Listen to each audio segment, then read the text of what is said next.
ಸೂಕ್ಷ್ಮ ಅರ್ಥಶಾಸ್ತ್ರದ ವಿಶ್ಲೇಷಣೆ.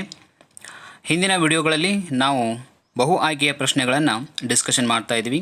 ಕೆಸೆಟ್, ನೆಟ್ ಮತ್ತು ಇತರ ಸ್ಪರ್ಧಾತ್ಮಕ ಪರೀಕ್ಷೆಗಳಿಗೆ, ಅದರೊಂದಿಗೆ PU ಲೆಕ್ಚರರ್ ರಿಕ್ರೂಟ್ಮೆಂಟ್ ಸಂಬಂಧಪಟ್ಟ ಹಾಗೆ ಅರ್ಥಶಾಸ್ತ್ರ ವಿಷಯಕ್ಕೆ ಸಂಬಂಧಿಸಿದಂತೆ ಕ್ವಶನ್ಸ್ಗಳನ್ನು ನಾವು ಡಿಸ್ಕಷನ್ ಮಾಡ್ತಾ ಇದ್ವಿ. ಸೊ ಇಲ್ಲಿ ಉತ್ಪಾದನೆಗೆ ಸಂಬಂಧಪಟ್ಟಂಥ ಕೆಲವು ಕ್ವಶನ್ಸ್ಗಳನ್ನು ನಾವು ಡಿಸ್ಕಷನ್ ಮಾಡ್ತಾ ಇದ್ವಿ. ಸೊ ಹಾಗಾಗಿ ಇಲ್ಲಿ ಮೊದಲನೇ 11ನೇ ಪ್ರಶ್ನೆ ಯಾವುದು ಅಂತಂದ್ರೆ, ಸಂಸ್ಥೆಯೊಳಗಿಂದ ಹೊರಹೊಮ್ಮುವ ಆರ್ಥಿಕತೆ ಕಾರಣವೇನು ಅಂತೇಳಿ. ಅದರ ಕ್ವಶನ್ ಹೇಗಿದೆ ಅಂತಂದ್ರೆ, ಸಂಸ್ಥೆಯೊಳಗಿನಿಂದ ಹೊರಹೊಮ್ಮುವ ಆರ್ಥಿಕತೆಗೆ ಕಾರಣವೇನು ಅಂತ ಕ್ವಶನ್ ಇದೆ. ಅಂತಂದ್ರೆ ಒಂದು ಸಂಸ್ಥೆ ಇಲ್ಲಿ ಬೆಳವಣಿಗೆ ಹೊಂದೋದಾಗಿರ್ಬೋದು. ಸೊ ಅದಕ್ಕೆ ಪ್ರಮುಖ ಕಾರಣಗಳು ಏನು ಅಂತಂದಾಗ ಹಣಕಾಸು ಆಗಿರ್ಬೋದು, ತಂತ್ರಜ್ಞಾನ ಆಗಿರ್ಬೋದು, ನಿರ್ವಹಣೆ ಆಗಿರ್ಬೋದು. ಇವು ಮೂರೂ ಕೂಡ ಪ್ರಭಾವ ಬೀರ್ತವೆ. ಆದ್ದರಿಂದ ಇದಕ್ಕೆ ಆನ್ಸರ್ ಏನಾಗತ್ತೆ ಅಂದ್ರೆ ಮೇಲಿನ ಎಲ್ಲವುಗಳು ಅಂತ ಆಗತ್ತೆ ಆನ್ಸರ್. ಅಂದರೆ ಸಂಸ್ಥೆ ಒಂದು ಬೆಳವಣಿಗೆಯನ್ನು ಹೊಂದಬೇಕಾದ್ರೆ ಅದಕ್ಕೆ ಎಲ್ಲವೂ ಕೂಡ ಅವಶ್ಯಕ, ಈ ಮೂರು ಕೂಡ ಅವಶ್ಯಕ. ಹಾಗಾಗಿ ಸಿಂಪಲ್ ಸ್ವಲ್ಪ ಜನರಲಾಗಿ ನಾವು ಥಿಂಕ್ ಮಾಡಿದರೂ ಕೂಡ ಇದಕ್ಕೆ ನಾವು ಆನ್ಸರ್ ಮಾಡಬಹುದು. ನೆಕ್ಸ್ಟ್ ಕ್ವಶನು, ಇಲ್ಲಿ 12ನೇ ಪ್ರಶ್ನೆ ಹೇಗಿದೆ ಅಂತಂದ್ರೆ, ಕಾಫ್ ಡಗ್ಲಾಸ್ ಉತ್ಪಾದನಾ ಕಾರ್ಯವು ಯಾವುದನ್ನು ಆಧರಿಸಿದೆ ಅಂತೇಳಿ. ಕಾಫ್ ಡಗ್ಲಾಸ್ ಅನ್ನೋರು ಏನು ಮಾಡಿದ್ದಾರೆ ಅಂದ್ರೆ ಉತ್ಪಾದನಾ ಕಾರ್ಯ ಅಥವಾ ಉತ್ಪಾದನಾ ಬಿಂಬಕದ ಬಗ್ಗೆ ಹೇಳ್ಕೊಟ್ಟಿದ್ದಾರೆ.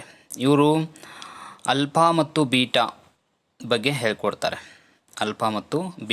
ಹೇಳ್ಕೊಡ್ತಾರೆ. ಸಾಮಾನ್ಯವಾಗಿ ಇದು ಅಗ್ರಿಕಲ್ಚರಲ್ ಸೆಕ್ಟರ್ ಸಂಬಂಧಪಟ್ಟಂಗೆ ಇವರು ಹೇಳಿರುವಂತಹ ಒಂದು ಉತ್ಪಾದನಾ ಬಿಂಬಕ ಭಾಳ ಮಹತ್ವ ಪಡ್ಕೊಂಡಿದೆ.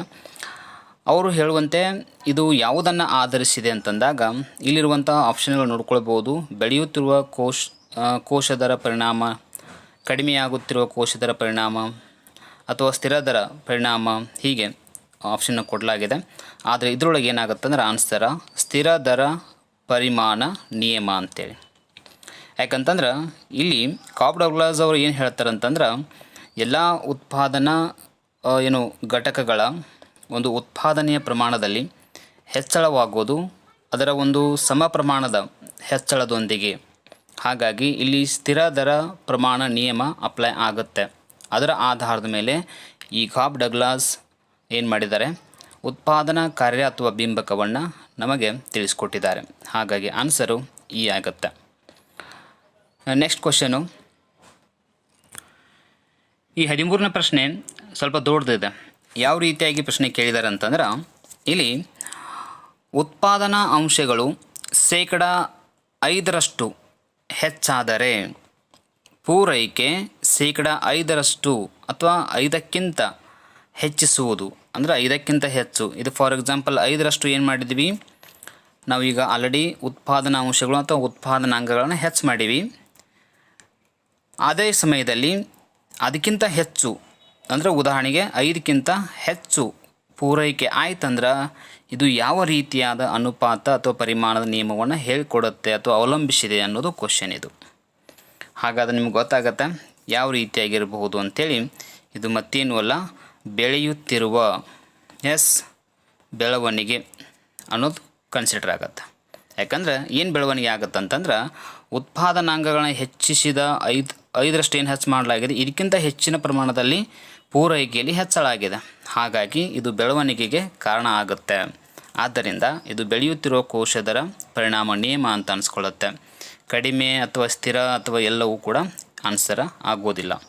ಬೆಳೆಯುತ್ತಿರುವುದು ಅವಶ್ಯಕ. ಯಾಕಂದರೆ ಈಗ ನೋಡಿ, ಫಾರ್ ಎಕ್ಸಾಂಪಲ್ ನಾವು 10 ರೂಪಾಯಿ ಇನ್ವೆಸ್ಟ್ ಮಾಡಿವಿ ಅಂತಂದಮೇಲೆ ಉತ್ಪಾದನೆಯೂ ಕೂಡ 10 ರೂಪಾಯಿಗಷ್ಟೇ ಸೀಮಿತ ಆಗುವಷ್ಟು ಉತ್ಪಾದನೆ ಆದರೆ ಇದಕ್ಕೆ ನಾವು ಏನು ಕರೆಯಂಗಿಲ್ಲ, ಬೆಳವಣಿಗೆ ಅಂತ ಕರೆಯೋಕ್ಕೆ ಬರೋಂಗಿಲ್ಲ. ಅದೇ ನಾವು 10 ರೂಪಾಯಿ ಇನ್ವೆಸ್ಟ್ ಮಾಡಿದಾಗ ಅದಕ್ಕಿಂತ ಹೆಚ್ಚು, ಉದಾಹರಣೆಗೆ 15% ಉತ್ಪಾದನೆ ಆಯ್ತು ಅಂತಂದ್ರೆ ನಾವು ಅದಕ್ಕೇನು ಕರಿತೀವಿ, ಪೂರೈಕೆ ಹೆಚ್ಚಾಗಿದೆ. ಉತ್ಪಾದನಾಂಗಗಳ ಪ್ರಮಾಣಕ್ಕಿಂತಲೂ ಪೂರೈಕೆ ಹೆಚ್ಚಾಗಿದೆ. ಹಾಗಾಗಿ ಅದಕ್ಕೆ ಏನು ಕರಿತೀವಿ, ಬೆಳವಣಿಗೆ ಅಥವಾ ಬೆಳೆಯುತ್ತಿರುವುದು ಅಂತ ಕರಿತೀವಿ. ಹಾಗಾಗಿ ಇದು 5% ಹೆಚ್ಚಾಗಿದೆ, ಬಟ್ 5%ಕ್ಕಿಂತಲೂ ಹೆಚ್ಚು ಪೂರೈಕೆ ಆಗಿದೆ. ಈ ಕಾರಣದಿಂದ ಇದಕ್ಕೆ ಬೆಳೆಯುತ್ತಿರುವ ಒಂದು ಆರ್ಥಿಕತೆಗೆ ಸಂಬಂಧಪಟ್ಟಂತೆ ನಾವು ಹೇಳ್ತೀವಿ. ನೆಕ್ಸ್ಟ್ ಕ್ವಶನು, ಇಲ್ಲಿರುವಂಥ ಪ್ರಶ್ನೆ ಹೇಗಿದೆ ಅಂತಂದ್ರೆ 14ನೇ ಪ್ರಶ್ನೆ ಇದು. ಈ ಕೆಳಗಿನವುಗಳಲ್ಲಿ ಯಾವುದು ಭೂಮಿಯ ಲಕ್ಷಣವಲ್ಲ?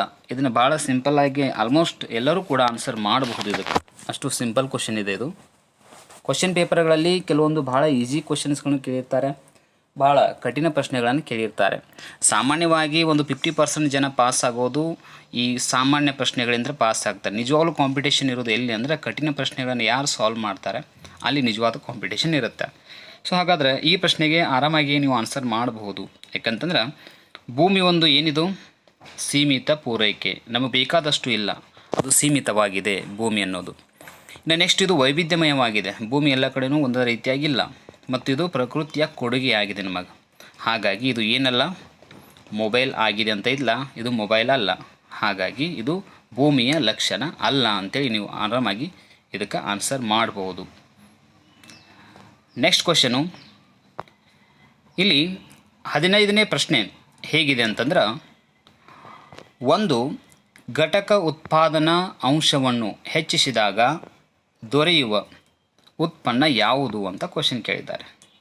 ಅಂದ್ರೆ ಉದಾಹರಣೆಗೆ ಈಗ ನೋಡಿ, 5 ಉತ್ಪಾದನಾ ಘಟಕ ಅಥವಾ ಉತ್ಪಾದನಾ ಅಂಶ ಇದ್ದಾಗ ಒಟ್ಟು ಉತ್ಪನ್ನ ಎಷ್ಟಾಗಿದೆ? 10ರಷ್ಟು ಆಗಿದೆ. ಓಕೆನಾ? ಈ ಸಂದರ್ಭದಲ್ಲಿ ಅದೇ ಉತ್ಪಾದನಾ ಘಟಕವನ್ನು ಒಂದನ್ನು ಹೆಚ್ಚು ಮಾಡಿದಾಗ, ಅದರ ಒಂದು ಅಂಶವನ್ನು ಹೆಚ್ಚು ಮಾಡಿದಾಗ, ಉದಾಹರಣೆಗೆ ಇದನ್ನು 6 ಮಾಡಿದಾಗ ಉತ್ಪಾದನೆಯಲ್ಲಿ ಹೆಚ್ಚಾಗತ್ತೆ. ಉದಾಹರಣೆಗೆ ಇದು 12 ಆಗುತ್ತೆ. ಆದಾಗ ದೊರೆಯುವ ಉತ್ಪನ್ನ ಯಾವುದು ಅಂತಂದ್ರೆ ಇದರಿಂದ ಇಲ್ಲಿಗೆ ಎಷ್ಟು ಹೆಚ್ಚಾಗಿದೆ ಅನ್ನೋದೇ ಇಂಪಾರ್ಟೆಂಟ್ ಆಗುತ್ತೆ. ಅದು ಎಷ್ಟು ಹೆಚ್ಚಾಗಿದೆ ಅಂದ್ರೆ 2. 2ಕ್ಕೆ ಏನು ಕರಿತೀವಿ ಅಂದ್ರೆ ಸೀಮಾಂತ ಉತ್ಪನ್ನ ಅಂತ ಕರಿತೀವಿ. ಹಾಗಾದ್ರೆ ಇಲ್ಲಿ ವಾರ್ಷಿಕ ಉತ್ಪನ್ನ ಆಗಂಗಿಲ್ಲ, ಸರಾಸರಿ ಉತ್ಪನ್ನ ಆಗೋದಿಲ್ಲ, ಒಟ್ಟು ಉತ್ಪನ್ನ ಕೂಡ ಆಗೋದಿಲ್ಲ.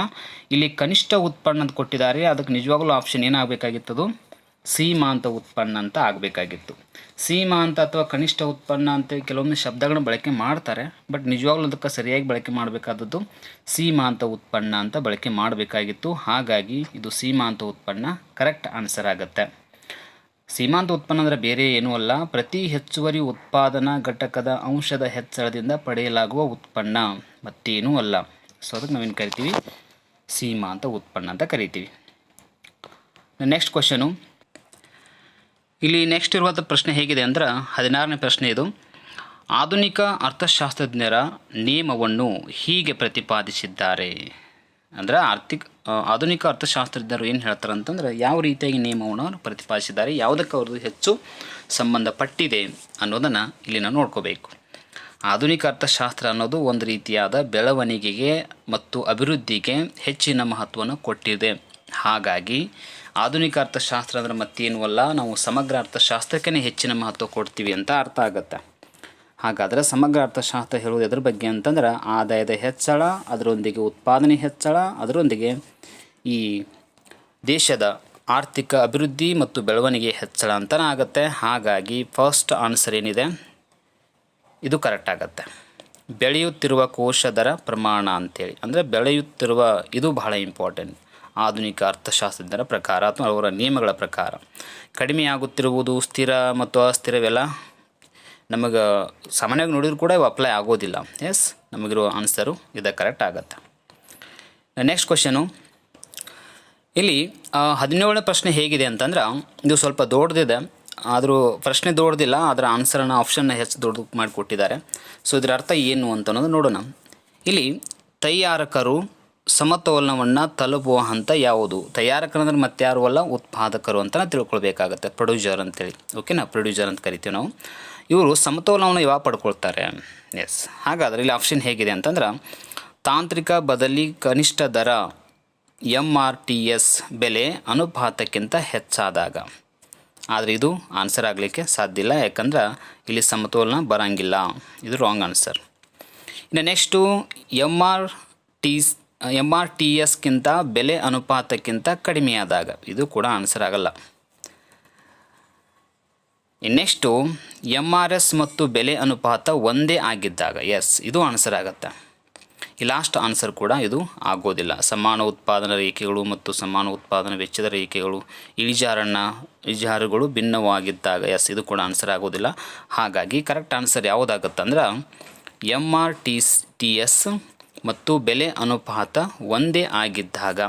ಹಾಗಾದರೆ MRTS ಅಂದರೆ ಅರ್ಥ ಏನು? Marginal rate of technology substitution ಅಂತ ಆಗುತ್ತೆ ಇಂಗ್ಲೀಷಲ್ಲಿ. ಇದನ್ನು ಕನ್ನಡದಲ್ಲಿ ತಾಂತ್ರಿಕ ಬದಲಿ ಕನಿಷ್ಠ ದರ ಅಂತ ಕರಿತೀವಿ. ಹಾಗಾದ್ರೆ ನಾವು ಈ ಬದಲಾವಣೆ ತಂತ್ರಜ್ಞಾನದಲ್ಲಿ ಬದಲಾವಣೆ ಎಷ್ಟು ಮಾಡಿರ್ತೀವಲ್ಲ ಅದರ ಬೆಲೆಯ ಅನುಪಾತ ಎರಡೂ ಒಂದೇ ಆಗಿದ್ರೆ ಅವಾಗ ಏನಾಗುತ್ತಂದ್ರೆ ಇದಕ್ಕೆ ಸಮತೋಲನದಲ್ಲಿ ಇರ್ತಾನೆ ಅಂತ ಅರ್ಥ. ಉದಾಹರಣೆಗೆ ಭಾಳ ಸಿಂಪಲಾಗಿ ಹೇಳ್ಬೋದು. ಈಗ ತಂತ್ರಜ್ಞಾನದಲ್ಲಿ ಬದಲಾವಣೆಯಾಗಿ ಉತ್ಪಾದನೆ 10ರಷ್ಟಾಗಿದೆ. ಇದಕ್ಕೆ ತಗಲಿರುವಂಥ ವೆಚ್ಚ ಉದಾಹರಣೆಗೆ ಅದು ಕೂಡ 10 ರೂಪಾಯಿ ಆಗಿದೆ. ಹಾಗಾಗಿ ಮಾರುಕಟ್ಟೆಯಲ್ಲಿ ಅದಕ್ಕೆ ಸಿಕ್ಕಂಥ ಬೆಲೆಯೂ ಕೂಡ 10 ರೂಪಾಯಿ ಆಗಿದೆ. ಹಾಗಾಗಿ ಉತ್ಪಾದನಾ ವೆಚ್ಚ ಮತ್ತು ಮಾರುಕಟ್ಟೆಯಲ್ಲಿ ಸಿಕ್ಕಂಥ ಬೆಲೆ ಅಥವಾ ಉತ್ಪನ್ನದ ಪ್ರಮಾಣ ಎಲ್ಲವೂ ಕೂಡ ಒಂದೇ ಆಗಿರೋದ್ರಿಂದ ಆ ಸಂದರ್ಭದಲ್ಲಿ ತಯಾರಕನಾಗಿರ್ತಾನೆ ಸಮತೋಲನತೆಯನ್ನು ಪಡ್ಕೊಂಡಿರ್ತಾನೆ. ತಯಾರಕನ ಸಮತೋಲನ ಅಂದರೆ ಮತ್ತೇನೂ ಅಲ್ಲ, ಒಟ್ಟು ವೆಚ್ಚ ಮತ್ತು ಒಟ್ಟು ಆದಾಯ ಸಮವಿದ್ದಾಗ TR = TC ಅಂತ ಕೂಡ ಕರಿತೀವಿ. ಸಾಮಾನ್ಯ ಲಾಭ ಮತ್ತು ಅಸಾಮಾನ್ಯ ಲಾಭ ಹೀಗೆ ಕೆಲವೊಂದು ಪೂರೈಕೆ ಪ್ರಮಾಣಗಳಿಗೆ ಸಂಬಂಧಪಟ್ಟಂಗೆ ನಾವು ಡಿಸ್ಕಷನ್ ಮಾಡ್ತಾ ಇರ್ತೀವಿ. ಸೊ ಅಲ್ಲಿ ನಮಗಿದು ಸ್ವಲ್ಪ ವಿಷಯ ಇದ್ರ ಬಗ್ಗೆ ಡಿಸ್ಕಷನ್ ಮಾಡ್ತೀವಿ. ಹಾಗಾಗಿದು ಏನಾಗುತ್ತಂದ್ರೆ ಈ ಆನ್ಸರ ಕರೆಕ್ಟ್ ಆಗುತ್ತೆ. ನೆಕ್ಸ್ಟ್ ಕ್ವಶನು ಇಲ್ಲಿ 18ನೇ ಪ್ರಶ್ನೆ ಹೇಗಿದೆ ಅಂತಂದ್ರೆ, ಸರಕುಗಳ ಬೆಲೆ ಮತ್ತು ಪೂರೈಕೆ ನಡುವೆ ಸಂಬಂಧ ಹೇಗಿರುತ್ತೆ ಅಂತೇಳಿ. ಇದು ಭಾಳ ಸಿಂಪಲ್ ಕ್ವಶನ್ ಕೂಡ ಹೌದು. ಯಾಕಂತಂದ್ರೆ ಸರಕಿನ ಬೆಲೆ ಹೆಚ್ಚಳವಾದಾಗ ಅದರ ಪೂರೈಕೆ ಅಥವಾ ಉತ್ಪಾದನೆ ಹೆಚ್ಚಳ ಆಗುತ್ತೆ. ಸರಕಿನ ಬೆಲೆ ಕಡಿಮೆ ಆದಾಗ ಅದರ ಪೂರೈಕೆ ಅಥವಾ ಉತ್ಪಾದನೆ ಕಡಿಮೆ ಆಗುತ್ತೆ. ಆದ್ದರಿಂದ ಯಾವ ಸಂಬಂಧ ಇದೆ ಅಂದರೆ ಧನಾತ್ಮಕ ಸಂಬಂಧವಿದೆ. ಸರಕಿನ ಬೆಲೆ ಮತ್ತು ಪೂರೈಕೆ ನಡುವೆ ಧನಾತ್ಮಕ ಸಂಬಂಧ ಇದೆ. ಯಾಕೆ ಹಿಂಗಿದೆ ಅಂತಂದ್ರೆ ಉತ್ಪಾದಕ ಏನು ಮಾಡ್ತಾನೆ, ಸರಕಿನ ಬೆಲೆ ಉದಾಹರಣೆಗೆ 5 ರೂಪಾಯಿಂದ 10 ರೂಪಾಯಿ ಆದಾಗ ಈ ಸರಕನ್ನು ಹೆಚ್ಚು ಉತ್ಪಾದಿಸಿ ಲಾಭ ಪಡಿಬೇಕಂತ ಇಷ್ಟಪಡ್ತಾನೆ. ಅಂಥ ಸಂದರ್ಭದಲ್ಲಿ ಉತ್ಪಾದನೆ ಹೆಚ್ಚು ಮಾಡ್ತಾನೆ, ಇದರಿಂದ ಪೂರೈಕೆ ಹೆಚ್ಚಾಗುತ್ತೆ. ಕಾರಣ ಬೆಲೆ ಹೆಚ್ಚಾದ ಕಾರಣ. ಹಾಗಾಗಿ ಇದನ್ನು ನಾವು ಡಯಾಗ್ರಾಮೆಟಿಕಲಾಗಿ ಈ ರೀತಿಯಾಗಿ ಕೂಡ ನಾವು ನೋಡ್ತೀವಿ. ಈ ರೀತಿಯಾಗಿ ಇದು ಪೂರೈಕೆ ರೇಖೆ ಅಂತ ಕರಿತೀವಿ. ಈ ರೀತಿಯಾಗಿ ನಾವೇನು ಮಾಡ್ತೀವಿ ನೋಡ್ತಾ ಇರ್ತೀವಿ. ಈ ಕಡೆ ಬೆಲೆ ಹೆಚ್ಚಳವಾದಂತೆ ಈ ಕಡೆ ಪೂರೈಕೆ ಹೆಚ್ಚಾಗ್ತಿರುತ್ತೆ. ಹಾಗಾಗಿ ಪೂರೈಕೆ ರೇಖೆ ಯಾವಾಗಲೂ ಈ ಆಕಾರವನ್ನು ಪಡ್ಕೊಂಡಿರುತ್ತೆ. ಸೊ ಹಾಗಾಗಿ ಆನ್ಸರ್ ಏನು ಧನಾತ್ಮಕವಾಗಿರುತ್ತದೆ ಅಂತೇಳಿ. ಇವು ಋಣಾತ್ಮಕ, ಶೂನ್ಯ, ಹೆಚ್ಚಳ ಇವೆಲ್ಲ ಆನ್ಸರ್ ಆಗೋದಿಲ್ಲ. ನೆಕ್ಸ್ಟ್ ಕ್ವಶನು ಇಲ್ಲಿ ಇರುವಂತಹ ನೆಕ್ಸ್ಟ್ ಕ್ವಶನ್ ಹೇಗಿದೆ ಅಂತಂದ್ರೆ, ಸರಾಸರಿ ಉತ್ಪನ್ನವು ಕಡಿಮೆಯಾದಾಗ ಸೀಮಾಂತ ಉತ್ಪನ್ನವು ಏನಾಗಿರುತ್ತೆ ಅಂತ ಕ್ವಶನ್ ಕೇಳ್ತಾರೆ. ಸೊ ಯಾವ ರೀತಿಯಾಗಿ ಆಗಬಹುದು ಅಂತಂದ್ರೆ, ಯಾವಾಗಲೂ ಸರಾಸರಿ ಉತ್ಪನ್ನ ಕಡಿಮೆ ಆಯ್ತಂದ್ರೆ ಇದಕ್ಕಿಂತ ಹೆಚ್ಚು ಏನು ಕಡಿಮೆ ಆಗುತ್ತೆ, ಸೀಮಾಂತ ಉತ್ಪನ್ನ ಕಡಿಮೆ ಆಗುತ್ತೆ. ಯಾಕಂದರೆ ಇದನ್ನು ಟೇಬಲ್ ಮೂಲಕ ಕೂಡ ನೀವು ಕಂಡುಹಿಡಿಬೋದು. ನೀವು ಹಿಂದಿನ ಕ್ಲಾಸಲ್ಲಿ ನಾನು ಒಟ್ಟು ಉತ್ಪನ್ನ, ಸರಾಸರಿ ಉತ್ಪನ್ನ ಮತ್ತು ಸೀಮಾಂತ ಉತ್ಪನ್ನಗಳ ಬಗ್ಗೆ ನಾನು ಹಿಂದೆ ವಿಡಿಯೋ ಮಾಡಿದ್ದೀನಿ. ಸೊ ಆ ವಿಡಿಯೋದಲ್ಲಿ ಇದ್ರ ಬಗ್ಗೆ ಕಂಪ್ಲೀಟ್ ವಿವರಣೆ ಇದೆ. ಯಾವಾಗಲೂ ಸರಾಸರಿ ಉತ್ಪನ್ನ ಕಡಿಮೆ ಆಗಲಿಕ್ಕೆ ಸ್ಟಾರ್ಟ್ ಆಗುತ್ತಲ್ಲ ಅದಕ್ಕಿಂತ ಹೆಚ್ಚಿನ ಪ್ರಮಾಣದಲ್ಲಿ ಸೀಮಾಂತ ಉತ್ಪನ್ನ ಕಡಿಮೆ ಆಗಲಿಕ್ಕೆ ಸ್ಟಾರ್ಟ್ ಆಗುತ್ತೆ. ಇದನ್ನು ಡಯಾಗ್ರಾಮೆಟಿಕಲ್ ಆಗಿ ಯಾವ ರೀತಿಯಾಗಿ ಅಂದರೆ ಉದಾಹರಣೆಗೆ ಈ ರೀತಿಯಾಗಿ 2 ರೇಖೆಗಳು ಬರ್ತವೆ. ಸೊ ಹಾಗಾದ್ರೆ ಪ್ರಾರಂಭದಲ್ಲಿ ಈ ಕಡೆ ಇದಕ್ಕೆ MP, ಈ ಕಡೆ AP ಅಂತ ನಾವು ಕೊಟ್ಟಾಗ ಇದಕ್ಕೆ ಸೀಮಾಂತ ಉತ್ಪನ್ನ ಮತ್ತು ಇದಕ್ಕೆ ಸರಾಸರಿ ಉತ್ಪನ್ನ ಅಂತ ಕೊಟ್ಟಾಗ ಸೀಮಾಂತ ಉತ್ಪನ್ನ ಪ್ರಾರಂಭದಲ್ಲಿ ಹೆಚ್ಚಾಗಿರುತ್ತೆ. ಆಮೇಲೆ ಸರಾಸರಿ ಉತ್ಪನ್ನ ಪ್ರಾರಂಭದಲ್ಲಿ ಹೆಚ್ಚಿರುತ್ತೆ. ನಂತರ ಏನಾಗುತ್ತೆ ಅಂದ್ರೆ ಸರಾಸರಿ ಉತ್ಪನ್ನ ಹೆಚ್ಚಾಗುತ್ತೆ, ಸೀಮಾಂತ ಉತ್ಪನ್ನ ಕಡಿಮೆ ಆಗುತ್ತೆ. ಯಾವುದಕ್ಕಿಂತ ಕಡಿಮೆ ಆಗುತ್ತೆ, ಸರಾಸರಿ ಉತ್ಪನ್ನಕ್ಕಿಂತ ಸೀಮಾಂತ ಉತ್ಪನ್ನ ಏನಾಗುತ್ತೆ ಕಡಿಮೆ ಆಗುತ್ತೆ. ಹಾಗಾಗಿ ಈ ರೇಖೆಗಳು ಯಾವಾಗಲೂ ತಲೆ ಕೆಳಗಾದ ಯು ಆಕಾರವನ್ನು ಹೊಂದಿರುತ್ತವೆ ಅನ್ನೋದನ್ನು ಕೂಡ ಹಿಂದಿನ ವಿಡಿಯೋದಲ್ಲಿ ನಾವು ಡಿಸ್ಕಷನ್ ಮಾಡಿದ್ವಿ. ಈ 2 ರೇಖೆಗಳ ಆಕಾರ, ಇದು ಸೀಮಾಂತ ಉತ್ಪನ್ನದ ರೇಖೆ, ಇದು ಸರಾಸರಿ ಉತ್ಪನ್ನದ ರೇಖೆ. ಈ ರೇಖೆಗಳು ಯಾಕೆ ಹಿಂಗಿದೆ, ಪ್ರಾರಂಭದಲ್ಲಿ ಸೀಮಾಂತ ಉತ್ಪನ್ನ ರೇಖೆ ಹಿಂಗಾಗುತ್ತೆ ಮತ್ತು ಸರಾಸರಿ ಉತ್ಪನ್ನ ರೇಖೆ ಹೀಗಿರುತ್ತೆ. ಸೊ ಇವುಗಳ ನಡುವೆ ವ್ಯತ್ಯಾಸ ಇಷ್ಟೇ, ಪ್ರಾರಂಭದಲ್ಲಿ ಹೆಚ್ಚಾಗಿ ನಂತರ ಸರಾಸರಿ ಉತ್ಪನ್ನಕ್ಕಿಂತಲೂ ಸೀಮಾಂತ ಉತ್ಪನ್ನ ಹೆಚ್ಚು ಕಡಿಮೆ ಆಗುತ್ತೆ. ಆದ್ದರಿಂದ ಆನ್ಸರ್ ಏನಾಗುತ್ತೆ ಅಂದ್ರೆ ಇದು. ಸರಾಸರಿ ಉತ್ಪನ್ನಕ್ಕಿಂತ ಕಡಿಮೆ ಆಗುತ್ತೆ. ಯಾವಾಗ ಸರಾಸರಿ ಉತ್ಪನ್ನವು ಕಡಿಮೆಯಾದಾಗ ಸೀಮಾಂತ ಉತ್ಪನ್ನ ಸರಾಸರಿ ಉತ್ಪನ್ನಕ್ಕಿಂತ ಹೆಚ್ಚು ಕಡಿಮೆ ಆಗ್ತೈತಿ. ಸೊ ಇದನ್ನು ನಾವು ನೋಡಬೇಕು. ಇದನ್ನು ಡಯಾಗ್ರಾಮೆಟಿಕಲಾಗಿ ಪ್ಲಸ್ ಟೇಬಲನ್ನು ಕೂಡ ಅರ್ಥ ಮಾಡ್ಕೊಳ್ಬೇಕು. ಆವಾಗ ಇದಕ್ಕೆ ನಾವು ಆನ್ಸರನ್ನು ಮಾಡಲಿಕ್ಕೆ ಸಾಧ್ಯ ಐತಿ. ಇಲ್ಲ ಅಂದರೆ ಇದಕ್ಕೆ ಆನ್ಸರ್ ಮಾಡೋದು ಅಷ್ಟು ಸಾಧ್ಯ ಅಥವಾ ಈಸಿ ಇಲ್ಲ. Yes, next question. ಇಲ್ಲೊಂದು ಕ್ವಶನ್ ಇದೆ ನೋಡಿ, ಯಾವ ರೀತಿಯಾಗಿ ಕ್ವಶನ್ ಕೇಳಿದ್ದಾರೆ ಅಂಥೇಳಿ. ಉತ್ಪಾದನಾ ಕಾರ್ಯವು ಅಂತಂದರೆ ಉತ್ಪಾದನಾ ಬಿಂಬಕ ಅಂತ ಅರ್ಥ. ಉತ್ಪಾದನಾ ಕಾರ್ಯವು ಇವುಗಳ ನಡುವಿನ ಸಂಬಂಧವನ್ನು ಅಳೆಯುತ್ತದೆ. ಎಸ್, ನಾವಾಗಲೇ ಹೇಳಿದಂಗೆ ಲಾಸ್ಟ್ ಯಾವುದೋ ಒಂದು ಕ್ವಶನಲ್ಲಿ ಇದನ್ನು ನಾವು ಡಿಸ್ಕಷನ್ ಮಾಡಿದ್ವಿ. ಓಕೆನಾ? ಅಲ್ಲಿ ಉತ್ಪಾದನಾ ಕಾರ್ಯದ ಬಗ್ಗೆ ಒಂದು ಕ್ವಶನ್ ಇತ್ತು, ಉತ್ಪಾದನಾ ಬಿಂಬಕ ಅಂಥೇಳಿ. ಹಾಗಾದ್ರೆ ಇದರ ಅರ್ಥ ಏನು ಅಂತಂದರೆ ಏನು ವ್ಯತ್ಯಾಸ ಹೇಳಿಕೊಡುತ್ತೆ ಅಂದ್ರೆ, ಒಳಹರಿವಿನ ಬೆಲೆ ಉತ್ಪಾದನೆಯ ಬೆಲೆಗಳ ನಡುವಿನ ಪರಸ್ಪರ ಸಂಬಂಧ. ಎಸ್, ಇದನ್ನು ಅದು ಹೇಳಿಕೊಡೋದಿಲ್ಲ, ಹಾಗಾಗಿ ಇದು ರಾಂಗ್ ಆನ್ಸರ್. ಇನ್ನು ಒಳಹರಿವಿನ ಬೆಲೆ ಮತ್ತು ಉತ್ಪಾದನಾ ಪ್ರಮಾಣದ ನಡುವಿನ ಪರಸ್ಪರ ಸಂಬಂಧ, ಇದು ಕೂಡ ಆನ್ಸರ್ ರಾಂಗ್ ಆಗುತ್ತೆ. ನೆಕ್ಸ್ಟು, ಒಳಹರಿವಿನ ಪ್ರಮಾಣ ಮತ್ತು ಉತ್ಪಾದನಾ ಪ್ರಮಾಣಗಳ ನಡುವಿನ ಪರಸ್ಪರ ಸಂಬಂಧ. ಎಸ್, ಇದು ಆನ್ಸರ್ ಏನಾಗುತ್ತೆ? ಕರೆಕ್ಟ್ ಆನ್ಸರ್ ಆಗುತ್ತೆ. ಹಾಗಾದರೆ ಒಳಹರಿವು ಅಂದ್ರೆ ಅರ್ಥ ಏನು? ಉತ್ಪಾದನಾಂಗಗಳ ಪ್ರಮಾಣ ಅಂತ ಅರ್ಥ. ಉತ್ಪಾದನಾಂಗಗಳ ಪ್ರಮಾಣ. ಇನ್ನು ಉತ್ಪನ್ನ ಅಂದ್ರೆ ಉತ್ಪಾದನೆಯ ಪ್ರಮಾಣ ಅಂತ ಆಗುತ್ತೆ. ಹಾಗಾಗಿ ಉತ್ಪಾದನಾಂಗಗಳ ಪ್ರಮಾಣ ಮತ್ತು ಉತ್ಪಾದನೆಯ ಪ್ರಮಾಣಗಳ ನಡುವಿನ ವ್ಯತ್ಯಾಸವನ್ನು ಅಥವಾ ಪರಸ್ಪರ ಸಂಬಂಧವನ್ನು ಹೇಳಿಕೊಡೋದು ಯಾವುದು ಅಂದ್ರೆ ಉತ್ಪಾದನಾ ಕಾರ್ಯ ಅಥವಾ ಬಿಂಬಕ ಅಂತ ಅರ್ಥ. ಇನ್ನು ಲಾಸ್ಟ್ ಇದು ಕೂಡ ರಾಂಗ್ ಆಗುತ್ತೆ. ಒಳಹರಿವಿನ ನಡುವಿನ ಪರಸ್ಪರ ಸಂಬಂಧ ಬೆಲೆಗಳಂತ ಕೊಡಲಾಗಿದೆ. ಎಸ್, ಇಲ್ಲಿ ಎರಡಕ್ಕೂ ಕೂಡ ಪ್ರಮಾಣ ಅಂತಲೇ ಯೂಸ್ ಮಾಡಬೇಕು. ಇಲ್ಲಿ ಪ್ರಮಾಣ, ಒಳಹರಿವು ಮತ್ತು ಉತ್ಪನ್ನ ಇವೆರಡರ ನಡುವೆ ಸಂಬಂಧವನ್ನು ಹೇಳಿಕೊಡುವಂಥದ್ದು. ಅಂತಂದ್ರೆ ಕ್ಯೂ ಅಂದರೆ ಉತ್ಪನ್ನ ಈಕ್ವಲ್ ಟು ಫಂಕ್ಷನ್ ಆಫ್, ಈಗ ಎಲ್ ಮತ್ತು ಕೆ ಅಂತ ಬಳಕೆ ಮಾಡಿದಾಗ ಇಲ್ಲಿ ಏನಾಗುತ್ತಂತಂದ್ರೆ